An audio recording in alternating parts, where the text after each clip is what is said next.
اور ہماری صحبتیں بالخصوص ہماری صحبتیں ایسی ہیں جو ہماری برائی کی طرف رہنمائی کرتی ہیں۔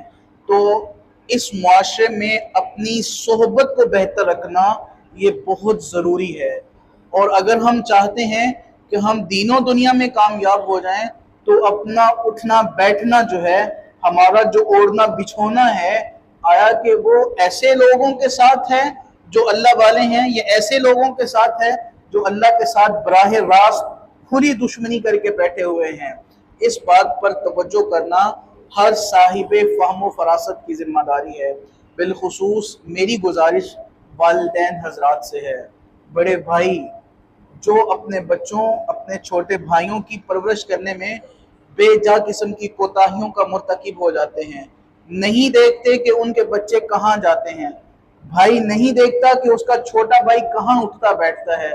صحبتوں کا خیال رکھنا اور صحبتوں کا درست انتخاب کرنا یہ ہماری والدین کی اور بڑے بھائیوں کی ذمہ داری ہے۔ اگر ہم اچھی صحبت میں بیٹھیں گے تو پھر اللہ کا فضل شامل حال ہوگا۔ اگر صحبت بری ہو، ناچ گانے کی صحبت ہو، فحش بینی اور فحش گوئی کی صحبت ہو، آج دیکھ لیے نوجوان کبھی چوک میں کھڑا ہے، کبھی چوراہوں میں کھڑا ہے، کبھی بیٹھکیں کھلی ہیں تو سر عام کیا کیا سلسلہ ہوتا ہے فحش بینی اور فحش گوئی کا۔